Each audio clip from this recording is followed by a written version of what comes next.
আল্লাহ রাসূল সাল্লাল্লাহু আলাইহি সাল্লাম বলেন, আল্লাহুম্মা ইন্নী আউযু বিকা মিনাল জুবনি ওয়া আউযু বিকা আন আরাদ্দু ইলা রিজলাইন ওয়া আউযু বিকা মিন ফিতনাতিদ দুনিয়া ওয়া আউযু বিকা মিন আযাবিল কবর। আল্লাহ তাআলার কাছে দোয়া করেন, আল্লাহ ও রব্বুল আলামিন, ও মেহেরবান মালিক, তুমি মেহেরবানি করিয়া আমাকে ওই হায়াত থেকে রক্ষা করো যে হায়াতে পৃথিবীর কেউ মানুষকে দেখতে পারে না। বলেন তো কোন হায়াত সেটা? বৃদ্ধ বয়স। কোন বয়স? জোরে কন। বৃদ্ধ বয়স, একেবারে শেষ প্রান্ত, দাড়ি মোছ পেকে গেছে, আর হাঁটা চলার মতো কোনো সুযোগ নেই, বল শক্তি ক্রমাগত বৃদ্ধ হচ্ছে, বল শক্তি আস্তে আস্তে করে পড়ে যাচ্ছে। এরকম একটা সময়ের থেকে আল্লাহ তাআলা রসুল বলতেন, আল্লাহ তুমি আমাকে ওই সময় পর্যন্ত পৌঁছায় না যে সময় কোনো দাম ওই মানুষের নাই। আমরাও আল্লাহর কাছে দোয়া করি, আল্লাহ তুমি আমাদেরকে ওই হায়াত পর্যন্ত দিও না যে হায়াতে কোনো দাম নেই। আল্লাহ রাব্বুল আলামিন বলেন, ও দুনিয়ার মানুষ, কবর যখন তুমি দেখবা, কবরের পাশে দিয়ে যখন তুমি যাইবা, 3.5 হাত কবর যখন তুমি দাফন কাফন করতে যাইবা, যখন তোমার সামনে লাশ জানাজার জন্য উপস্থিত হবে, তুমি যখন দেখবা, তখন দুনিয়ার মানুষের আরে চিন্তা করো, তোমারও ঠিক একদিন এরকম ঠিকানা আস্তে আস্তে চলে আসতেছে। অতএব সকলের প্রস্তুতি গ্রহণ করার দরকার।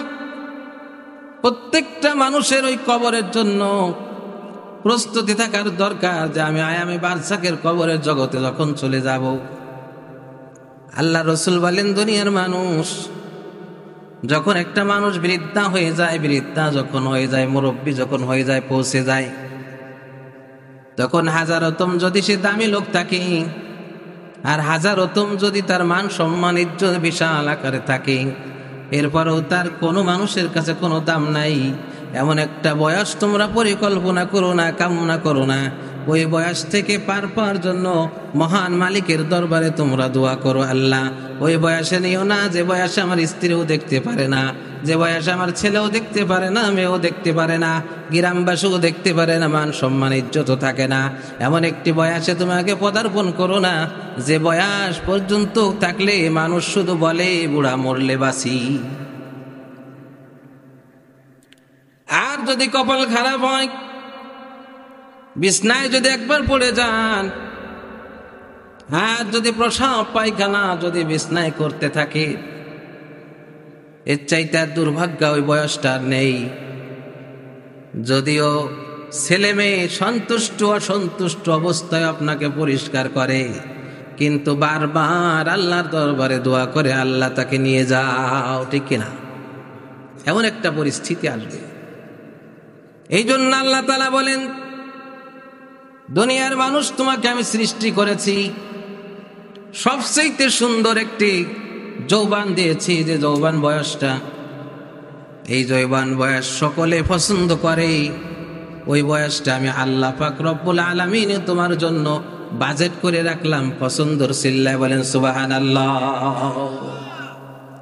তুমি ওই বয়সকে খুব খেয়াল দাও, যে বয়সে তোমার শরীরে রাগ অতিরিক্ত আছে, শক্তি আছে। তোমার যে বয়সে তুমি ইচ্ছা করলে এই শীতের মধ্যে তুমি উঠে ওযু করে শীতের সাথে লড়াই করে মসজিদে যে নামাজ পড়ার সুযোগ আছে, ওই বয়সটা তুমি অবহেলা তো করে কাটায়ও না। আল্লাহ পাক বলেন, যুবকেরা, যদি তোমরা ওই বয়সটা আমার ইবাদতে লিপ্ত থাকতে পারো, আমি আল্লাহ রব্বুল আলামিন ঘোষণা দিলাম কিয়ামতের ময়দানে আমি আল্লাহ পাক তোমাদেরকে জান্নাতুল ফিরদাউস দান করব। চিল্লায় বলেন সুবহানাল্লাহ। আল্লাহ রাসূল বলেন, ও সাহাবা একরাম, যারা বৃদ্ধ হয়ে গেছো তোমরা জান্নাতে প্রবেশ করবা না। যাদের দাড়ি পেকে গিয়েছে, মুরব্বী হয়ে গেছে, কান্না শুরু করে দিয়েছে, ইয়া রাসূলুল্লাহ আপনার মুখ দিয়ে যেটা বের হয় এটা মিথ্যা কথা নয়, অতএব রসুল আমরা বিরুদ্ধ হয়ে গেছি, আমরা কি জান্নাতে যাব না? আল্লাহ রসুল বলেন না, কোন বিরুদ্ধ লোক কি আল্লাহ তাআলা জান্নাতে দেবে না, কোন বিরুদ্ধ লোক দেবে না। চিন্তিত হয়ে গেল, কি হলো? বলেন আল্লাহ রসুল তাহলে আমরা এখন কি করি, কি অবস্থানে তৈরি হয়ে গেল? আল্লাহ রসুল বলেন না, কান্নাকাটি করো না। আল্লাহ পাক রব্বুল আলামিন যখন জান্নাতে মানুষকে দেবেন তখন 30 বছরের যুবক যুবতী বানাইয়া একেবারে সুন্দর একটা পরিবেশ আল্লাহ তাআলা জান্নাতে ঢুকায় দেবে। অতএব তোমরা সাবধান হও। তোমার বয়স যখন 15 বছর থেকে শুরু হয়ে গেল, 40 বছর পর্যন্ত তোমার এই হায়াতটুকুর মধ্যে তুমি আল্লাহর জান্নাত কামাই করে নাও। আর ওই আল্লাহর জান্নাত কামাই করতে ওই সময় শক্তি সামর্থ্য লাগে, ওই সময় ইচ্ছা করলে তুমি জান্নাতুল ফিরদাউসের মালিক হয়ে যাবা। অতএব দুনিয়ার সকল মানুষ, আল্লাহ রাব্বুল আলামিন জানিয়ে দিয়েছেন নবিল ওয়ালিদাইনি হিসানা, তোমরা তোমাদের পিতামাতার খেদমত করো। কার খেদমত? আরো জোরে কন, পিতামাতার খেদমত করো। কারণ আজকে যে রুহের মাগফিরাত কামনায় আজকের মাহফিল, আজকে এই যে আমার আকিদুল ভাই তার বাবার জন্য অনেক বড় জিয়াফত না করে আজকে মাহফিলের আয়োজন করেছেন, দোয়ার আয়োজন করেছে। আল্লাহ পাক বলেন, এমন সন্তান তুমি দুনিয়ার জমিনে তৈরি করে রেখে আসো যে সন্তান তোমার জন্য দোয়া করতে থাকে, তোমার জন্য সব ফাটাইতে থাকে। আর এই সব নিয়ে তুমি আমার দরবারে উপস্থিত হইলে আমি আল্লাহ পাক তোমার জিন্দেগীর সব গুনাহ মাফ করে জান্নাতে দিয়ে দেব। সম্মানিত ভাইরা আমার, আল্লাহ রাব্বুল আলামিন জানিয়েছেন, আমি আল্লাহ তাআলা হুকুম করলাম তুমি নামাজ আদায় করো। যেমন নামাজ আদায় করা ফরজ, ঠিক অনুরূপ ভাবে আমি আল্লাহ তাআলা হুকুম করলাম তোমরা তোমাদের মায়ের খেদমত করো। কার কথা? জোরে কর, আল্লাহর কথা। পৃথিবীর জমিনে যত মানুষ খুঁজবেন, যত মহব্বত দেখবেন, যত ভালোবাসা দেখবেন, যা কিছু দেখেন না কেন, একমাত্র পৃথিবীতে ভালোবাসা দেওয়ার মাত্র আব্বা আম্মা ছাড়ার পৃথিবীতে কোনো জননী নাই। আছে? কেউ নাই। আব্বা আম্মার মতো ভালোবাসা কেউ দিতে পারে? পারে না। গভীর রজনীতে আপনি কোথাও বাড়ি নাই, পৃথিবীর সব মানুষ ঘুমিয়ে গেছে, আপনার বৃদ্ধা মা ঘরে শুয়ে শুয়ে ডাকে, বাবারে কোথায় গেছে, আমার সন্তান কোথায় গেছে, আসছে নাকি, বাড়ি আসছে নাকি, বারবার করে খোঁজ নেয়।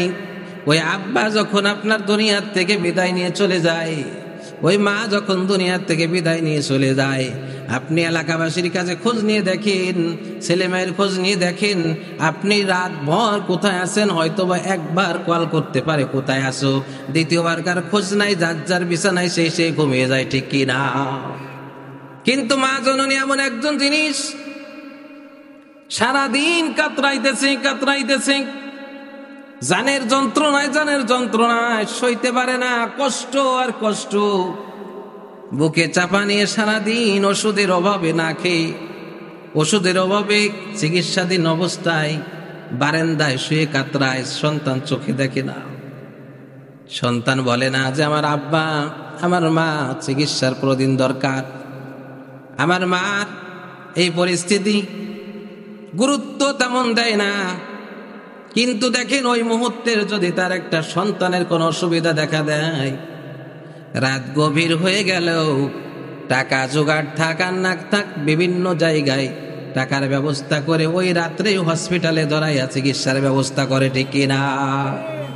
আল্লাহ রসুল বলেন, না রে বান্দা, না না না, এমন একজন নিয়ামত পেয়ে তুমি বারান্দায় রেখে ঘুমায় যেও না। তোমার মা যদি চিকিৎসাধীন অবস্থায় কান্না করে, তোমার মা যদি চিকিৎসার জন্য অবস্থায় কান্না করে, তোমার মা যদি খাবারের জন্য কান্না করে, তাহলে মনে করো তোমার যত টাকা পয়সা যা কিছু আছে সব কিছু বৃথা। তোমার মা যদি একবার আল্লাহর দরবারে হাই ছেড়ে বদদুয়া করে দেয়, তাহলে জীবনের মতো একবারে তুমি খালাস হয়ে গেলে, ঠিক না? এই জন্য আমরা মায়ের জন্য বাবার জন্য সবসময় খেদমতে রাজি থাকবো, ইনশা। যখন ইনশা, আমরা প্রত্যেকটা মুহূর্তই পিতামাতার খেদমতের জন্য প্রস্তুত থাকবো। আল্লাহ রাব্বুল আলামিন বলেন, ও দুনিয়ার মানুষ, যতদিন পর্যন্ত তোমার আব্বা বেঁচে আছে, যতদিন পর্যন্ত তোমার মা বেঁচে আছে, মনে করো তোমার জান্নাত বেঁচে আছে। চিল্লায় বলেন সুবহানাল্লাহ। আর যদি তোমার মা হারায় যায়, মনে করো তোমার একটা জান্নাত হারায় গেছি। যদি তোমার বাবা হারায় যায়, মনে করো তোমার দুইটা জান্নাত হারায় গেছি। অতএব মা বাপ বেঁচে থাকতে মায়ের মর্যাদা বোঝো, আর মা বেঁচে থাকতে মায়ের মর্যাদা বোঝো, বাবা বেঁচে থাকতে বাবের মর্যাদা বোঝো।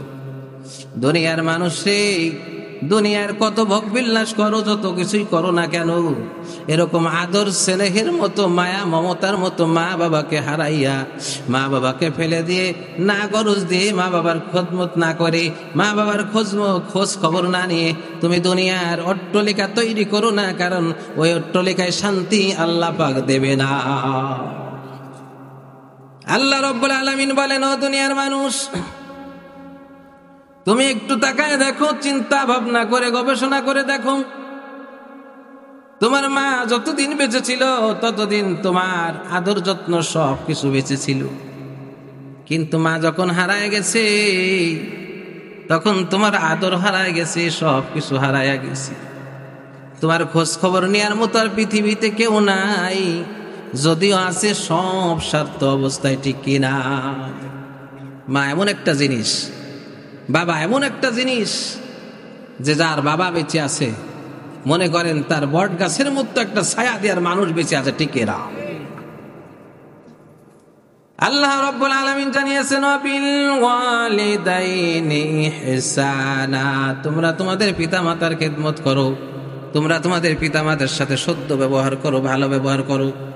খবরদার তাদের সাথে খারাপ ব্যবহার তোমরা করো না, খবরদার তাদেরকে অযত্ন তোমরা করো না। একমাত্র মায়ের খেদমতেই জান্নাত মিলবে। চিল্লায় বলেন সুবহানাল্লাহ। আল্লাহ রাসূলের এক সাহাবী, আল্লাহ রাসূল যুদ্ধের ময়দানের জন্য ঘোষণা দিয়ে দিলেন, কারা আছো যুদ্ধের ময়দানে যাবা? যুদ্ধের ময়দানে যে যদি শহীদ হয়ে যাও, তাহলে আল্লাহ পাক রব্বুল আলামিন স্বয়ং তোমাকে বিনা হিসাবে জান্নাত দিয়ে দেবে। জোরে কইলেন না?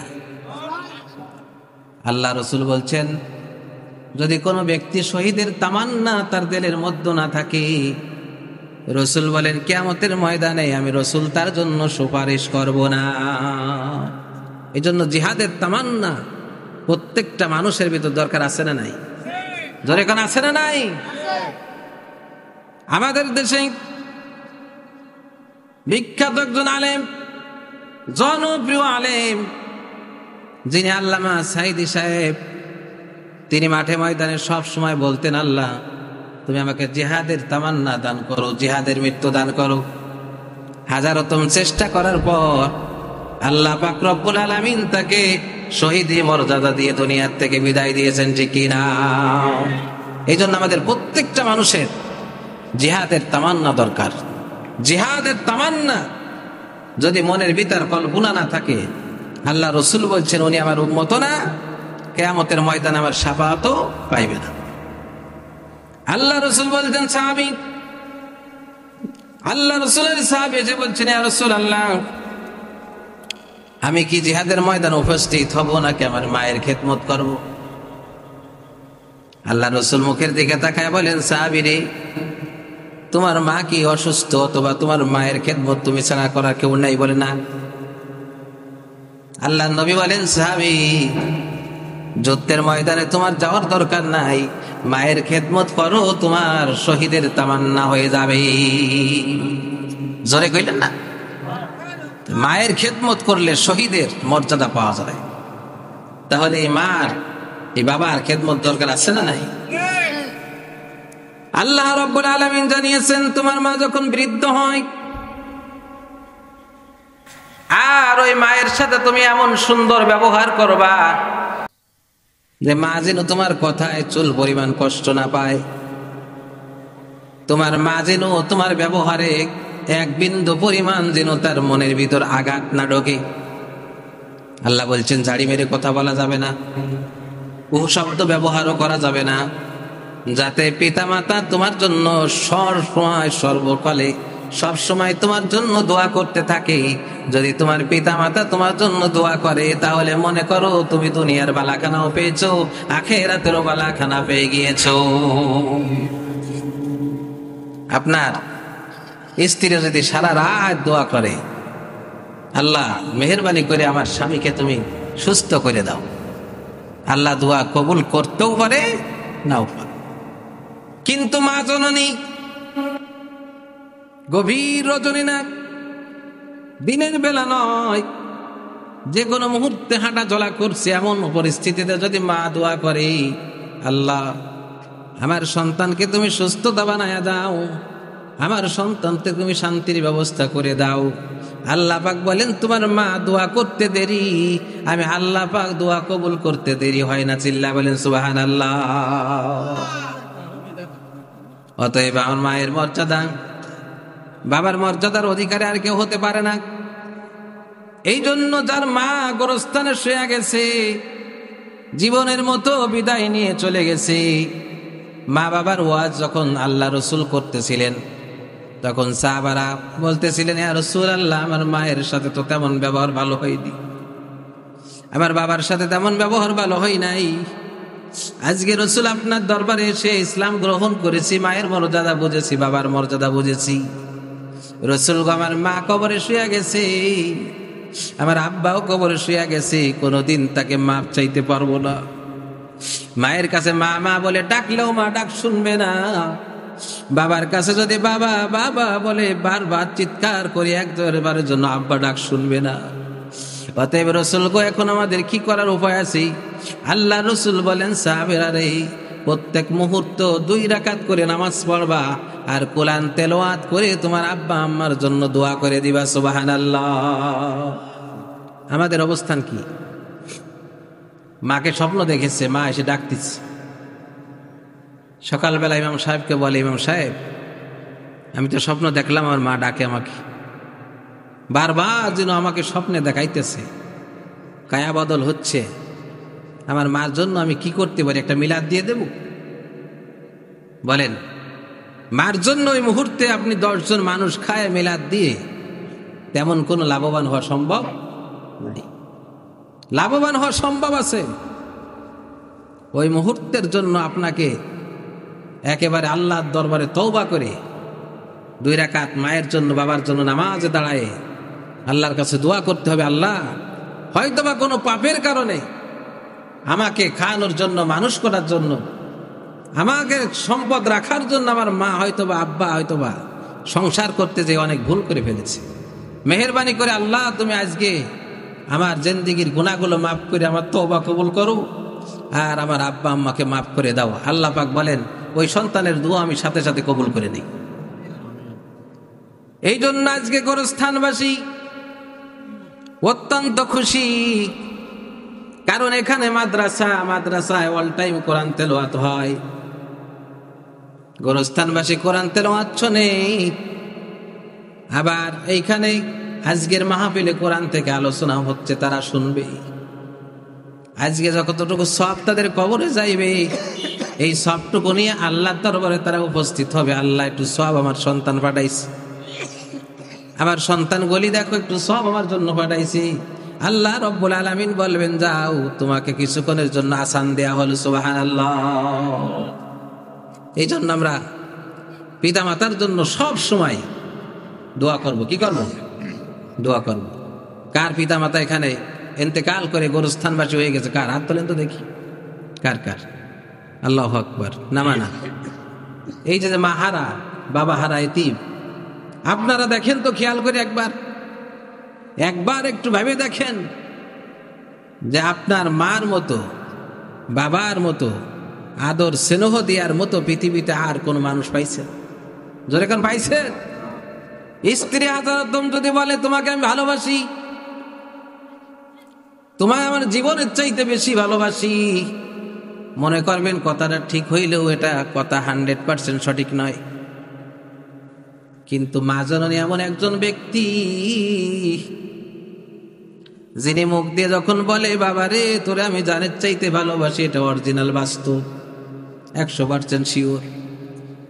কারণ মা রোগে কাতরাবে, আপনিও রোগে পড়ে যাবেন। এমন তো মুহূর্ত মা আল্লাহকে ডাক দিয়ে বলে আল্লাহ তুমি আমাকে নিয়ে যাওয়ার সন্তান বাঁচায় রাখো, ঠিক কিনা?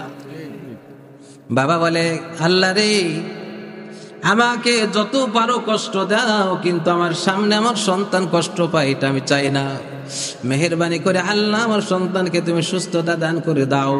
আমার সন্তান অভাবী, আপনি আপনার মাকে খাবার দেন নাই, বাবাকেও খাবার দেন নাই, কিন্তু ঘরের দরজায় বসে তারা চুপ নাই। আপনি খাবার পাইতেছেন না, অভাব অনাটনে দূর হয়ে আসেন। মা বাবা ঘরে বসে আল্লাহর দরবারে দোয়া করে আল্লাহ মেহেরবানি করে আমার সন্তানদেরকে তুমি খাবার দান করো। কেন দান করে এই বাপ মা? কেন কয় জানেন? তারা একেবারে নিঃস্বার্থভাবে পেটে ধারণ করে আপনাকে 10 মাস 10 দিন গর্ভে ধারণ করে যে মা আপনাকে লালন পালন করেছে, ওই মাকে আপনি খোঁজ খবর নেন আর না নেন, নিশ্চিন্তায় 24 ঘন্টা ওই মা বাপ আপনার খোঁজ খবর নাই, ঠিক না? কিন্তু এমন পরিস্থিতি হয়েছে যে পৃথিবীতে সবচাইতে বেশি শত্রু কে গন্ত? কে? জোরে কন। সবচাইতে বেশি শত্রু হলো মা বাপ। কখন শত্রু? শত্রু বিবাহর পরে। বিবাহর পরে মা বাবার শত্রু, আপনিও মা বাবার শত্রু। এটা কিন্তু বাস্তব। প্রত্যেকটা ঘরে ঘরে একই কেস আছে না নাই? প্রত্যেকটা ঘরে কেস। যখন আপনি বিবাহ শাদী করেন, বিবাহ শাদী করলে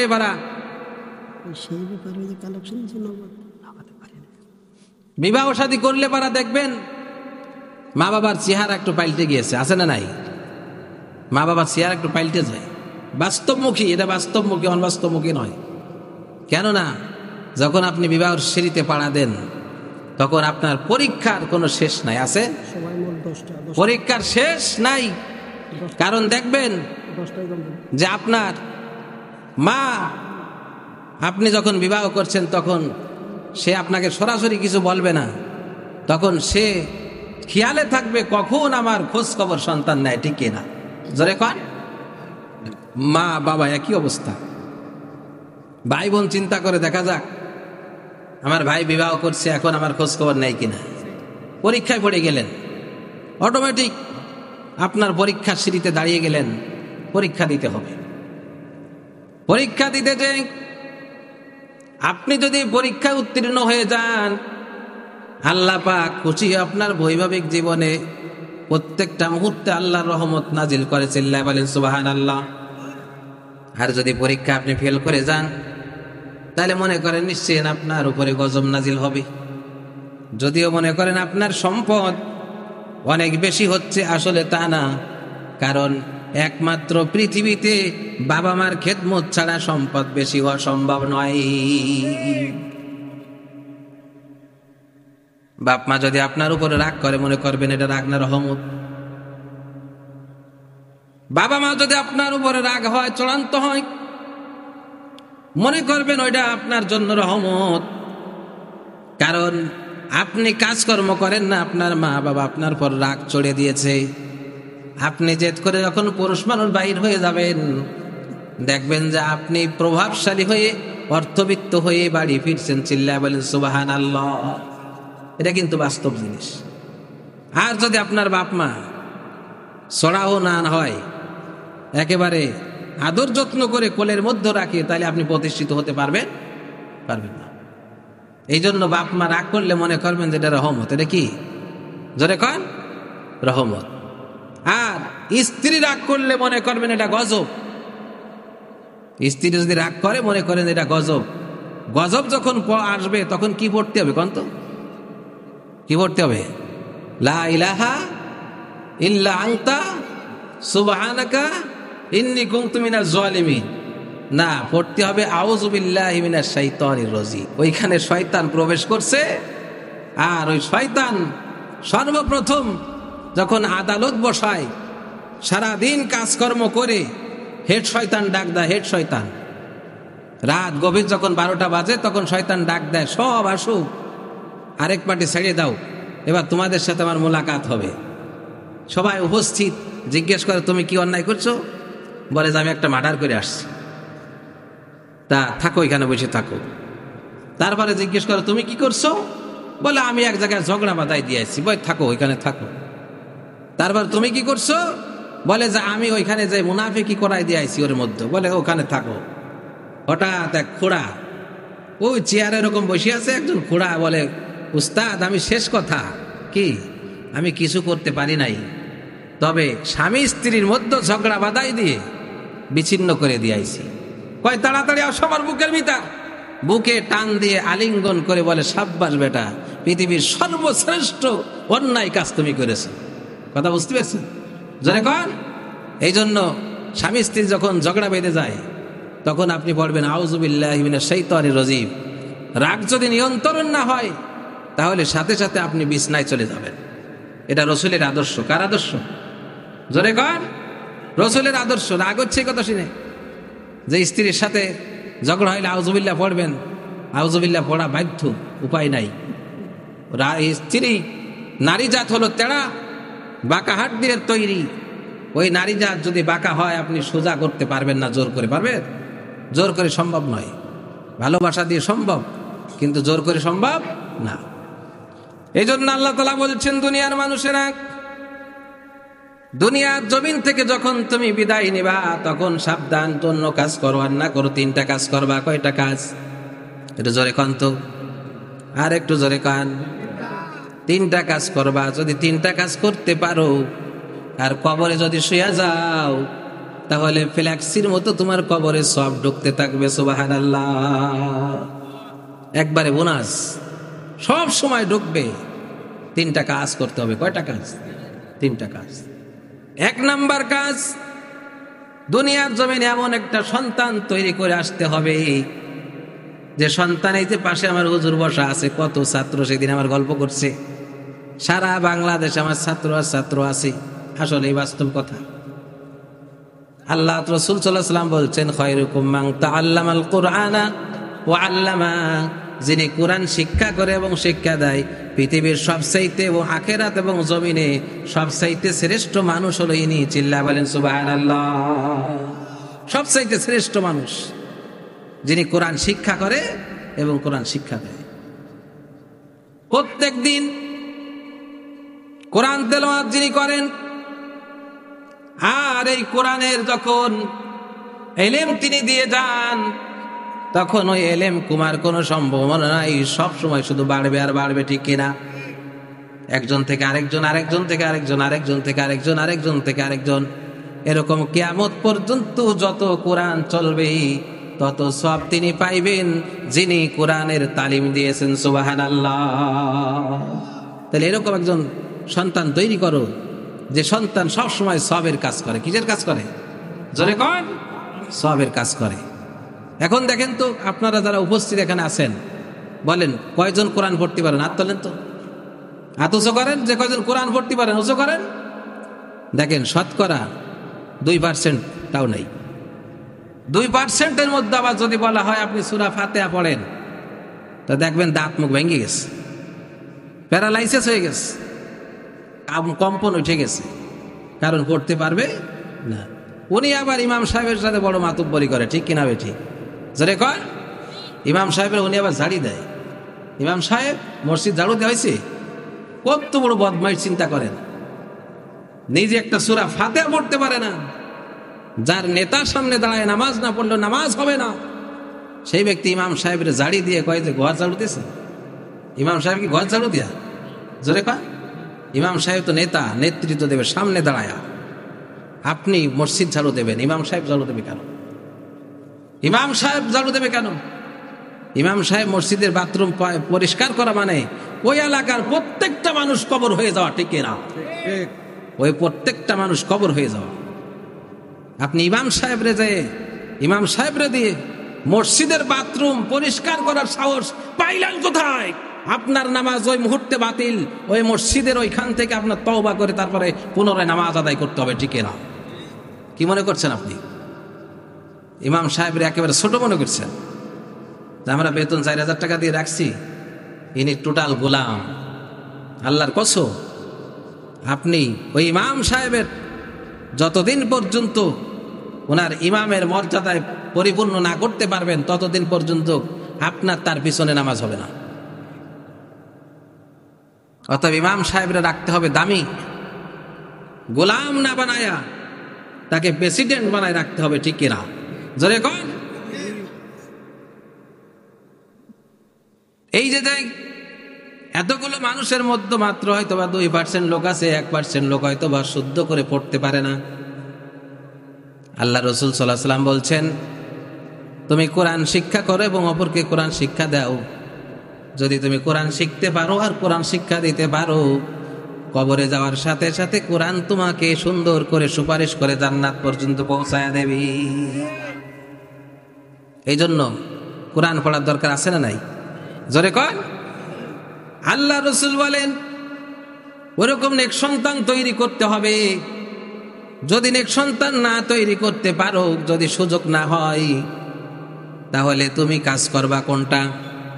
সেটা হলো এমন একটা ইলমে দ্বীনের শিক্ষা প্রতিষ্ঠান করবা যে প্রতিষ্ঠান থেকে ইলমে দ্বীন চলবে, আর ওই ইলমে দ্বীনের কারণে ওই শিক্ষা প্রতিষ্ঠান থেকে এমন ইলম তৈরি হবে, ওই ইলমের যত সওয়াব হবে তোমার আমলনামায় পৌঁছে যাবে। সুবহানাল্লাহ জোরে কইতেন না? আরো জোরে কোন সুবহানাল্লাহ। কারণ এই যে গোরস্থানবাসী এই মাদ্রাসা তৈরি করে যারা গেছেন, তারা যদি এই মাদ্রাসার সহযোগিতা করেন, আজকে শুয়ে শুয়ে কোরআন তেলাওয়াতের সব পাচ্ছে কি পাচ্ছে না? পাচ্ছে না? আমাদের উচিত যখন আমরা দুনিয়ার থেকে বিদায় নেব তখন 3টা কাজ করা। কয়টা? 1 নম্বরে নেককার সন্তান তৈরি করা, যে সন্তান আপনার জন্য দোয়া করতে বাধ্য। 2 নাম্বার ইলমে দ্বীন শিক্ষা করা এবং শিক্ষা দেওয়া। তার মানে কি? আপনার এমন একটা ইলম ছড়াই দেওয়া যে ইলমের কারণে আপনার কবরে সওয়াব হইতে থাকবে। এটা হাফেজিয়া মাদ্রাসা। কি মাদ্রাসা? কি মাদ্রাসা? হাফেজিয়া মাদ্রাসা।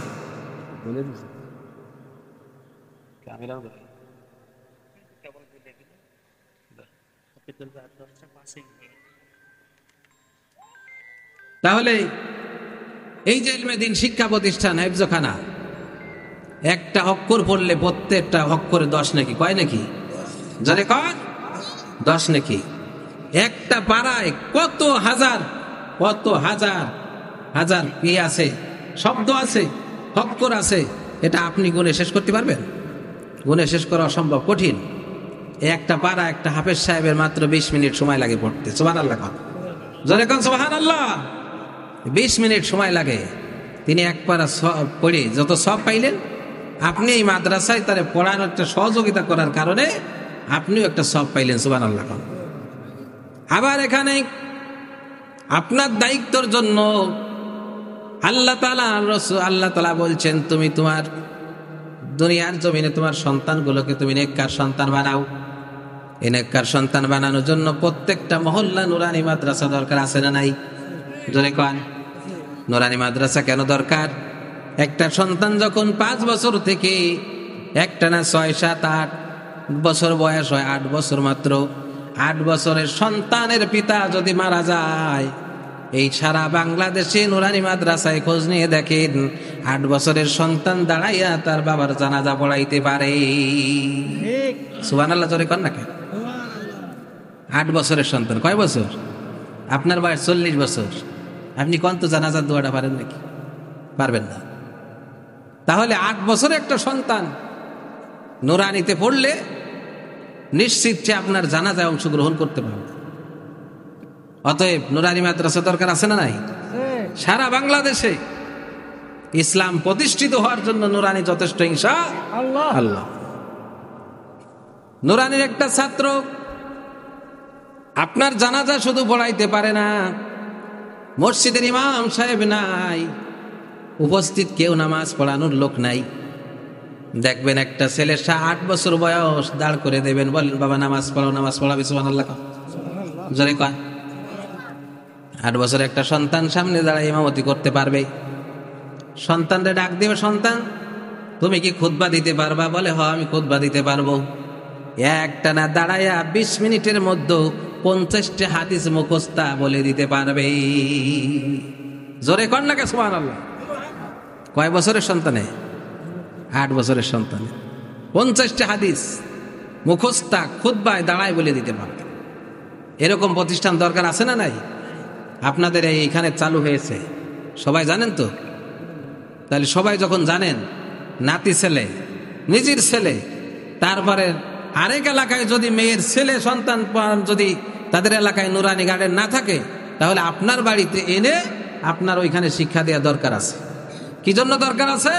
কারণ কবরে যাওয়ার পর যাতে আপনার রুহের মাগফিরাতে তারা কোরআন তেলাওয়াত করে কবরে সওয়াব পাঠাইতে পারে। সুবহানাল্লাহ।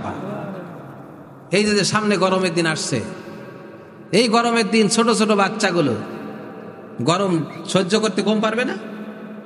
আমরা যত গরম সহ্য করতে পারবো তারা একটু কম পারবে, ঠিক কিনা? জোরে কর।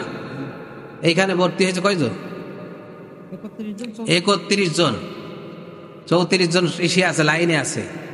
31 জন বাচ্চা এখানে কোরআন শুরু করছে, নুরানি শুরু করছে।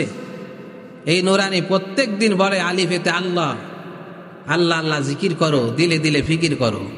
এই কথাটা যে বাক্য শিখাচ্ছেন, এই বাক্য শিখানোর সাথে সাথে আল্লাহ তাআলা পছন্দ করে দায়িত্ব দিয়ে দিলেন, সন্তান তোমার পিতা মাতা তোমাকে ইলমে দ্বীন শিক্ষার জন্য পাঠাইছে, আর আমার দায়িত্ব হলো সন্তান তুমি তোমার বাপ মার খেদমত করবা। সুবহানাল্লাহ। চিন্তা করছেন? যখন আপনি ইলমে দ্বীন শিক্ষা করার সুযোগ দিলেন, আল্লাহ দায়িত্ব দিয়ে আপনাকে খেদমত করার হুকুম দিয়ে দিলেন। সুবহানাল্লাহ। এই জন্যই যে শিক্ষা প্রতিষ্ঠানে আমাদের দরকার। আগে আমাদের অবস্থান খারাপ। অবস্থান খারাপ কি? আগে হলো নিজের হক, তারপরে হলো পরের হক, ঠিক কিনা? জোরে কর। এইখানে যদি মাদ্রাসা না থাকতো আপনি অন্য জায়গা দিয়ে দেবেন, কিন্তু এইখানে মাদ্রাসা থাকতে আপনি যদি অন্য জায়গা দেন, ওই হিসাবটাও আপনার দেয়া লাগবে। কেননা এইখানে মাদ্রাসা জাকজমক হোক, সুন্দর হোক, এর আপনি ভেটো দিয়েছেন, ঠিক কিনা? এই জন্য প্রতিষ্ঠান তৈরি করার জন্য যা কিছু দরকার আমরা সকলেই জীবন দিয়ে, মাল দিয়ে, সব কিছু দিয়ে প্রস্তুত আছি। কারা কারা ইনশাআল্লাহ হাত তোলেন। নারায়ে তাকবীর। আল কোরআনের আলোক, আল হাদিসের আলোক, নারায়ে তাকবীর। সম্মানিত মা বোনেরা আমার, আপনার সন্তান যদি 8 বছরে আপনার জানাজা পড়াইতে পারে, সেদিন নুরানির একটা ছাত্র আমার কাছে হেফজখানায় ভর্তি করে তার দাদা বলছে, হুজুর আমার নাতিন আর কিছু পারুক আর না পারুক, আমার জানাজা যেন জানাজাটা দিতে পারে। তার মানে তার নিয়ত হলো তার নাতিন তার জানাজা দেবে। আমাদের প্রত্যেকটা মানুষের দরকার, আমার নিজের সন্তান, নিজের নাতি আমার জন্য দোয়া করবে, সেই দোয়া নিয়ে আল্লাহ দরবারে উঠবো। রাজি আছেন ইনশাআল্লাহ? তাহলে এখানে 31 জন পর্যায়ক্রমে, যারা দেন নাই তারা এই মাসে ভর্তি করে দিতে হবে। দেবেন তো ইনশাআল্লাহ? এই মাসে দিয়ে দেবেন। আপনার সন্তানের জন্য মাসিক 300 টাকা খরচ। এই 300 টাকা আপনার দুনিয়াবি খরচ নয়, এই 300 টাকা আপনার আমলনামায় পাহাড় পরিমাণ সব জমা হইতে আছে। সুবহানাল্লাহ। এখন আমাদের এইখানে একটা প্রয়োজন হয়ে পড়ছে, যদি এইখানে কালেকশন না, এখানে রুহের মাগফিরাত ব্যক্তিগত মাহফিল, এই জন্য কালেকশন এখানে আমি করছি না। তবে যেই তো সুযোগ হয়েছে আপনাদের কাছে আমি 2টা কথা বলবো। সেইটা হলো 2টা দাবি। 31 জন পোলাপান এই কোরআন সুন্দরভাবে পড়ানোর জন্য সামনে যে 15 দিন পরে গরম আসতেছে, এই গরমে 2টা ফ্যান দরকার। একটা ফ্যানে সবসময় বাতাস দেবে, আর ওইখানে শান্তিতে বসে যারা কোরআন পড়বে, আপনার আব্বা আম্মা কবরে শুয়ে ওই শান্তির সবটুকু ভোগ করতে থাকবে। সুবহানাল্লাহ। 2টা ফ্যান। কয়টা ফ্যান? মাত্র 2টা ফ্যান। হ্যাঁ, 2টা হয়ে গেছে আলহামদুলিল্লাহ। কে দিয়েছে? আচ্ছা, আলহামদুলিল্লাহ। তাহলে আর দরকার নাই, আপনারা বাইসে গেলেন। আলহামদুলিল্লাহ কর। এই যে যিনি মাহফিল দিয়েছেন আকিদুল ভাই, আমার এই আকিদুল ভাইয়ের তরফ থেকে 2টা ফ্যান হয়েছে। এইখানে পড়া হয়, আপনাদের সন্তানগুলি এখানে দেবেন। সাবধান, টাকার জন্য কৃপণতা করে আপনার সন্তানকে বাড়ি রাখেন না। আপনার টাকার জন্য চিন্তা ভাবনা করে সন্তানকে বাড়ি রাখেন না। আপনি যত দ্রুত পারেন ইলমে দ্বীন শিক্ষা দেন। কারণ যখন আপনার সন্তান এলমেদিন শিক্ষার জন্য প্রস্তুত নিয়ে গেল, আল্লাহ পাক ওই মুহূর্ত থেকে আপনার আমলনামায় কোরআনের সওয়াব লিখতেই আছে। সুবহানাল্লাহ। যতদিন তিনি পড়বেন, যতদিন পড়াবেন, ততদিন আমলনামায় ঢুকতেই থাকবে। আল্লাহ পাক এরকম দিন শিক্ষা করার তৌফিক দান করুন, বলেন আমিন। আরো জোরে বলেন আমিন। আপনাদেরকেও শিক্ষা করতে হবে। যারা মুরব্বী একরাম আছেন, আল্লাহ তাআলা বলছেন তোমার জন্য ইলম অর্জন করা ফরজ। কি জোরে কন? এই যে কোরআন যারা পড়তে পারেন না, প্রত্যেকেরই কোরআন পড়তে হবে। প্রত্যেকে যদি কোরআন না পড়ার চেষ্টা করে কবরে চলে যান, তাহলে এবার আপনি কবরে যে ধরা খাবেন, নিশ্চিতের ভিতর কোনো সন্দেহ নাই। এজন্য প্রত্যেকটা মসজিদের মহল্লায়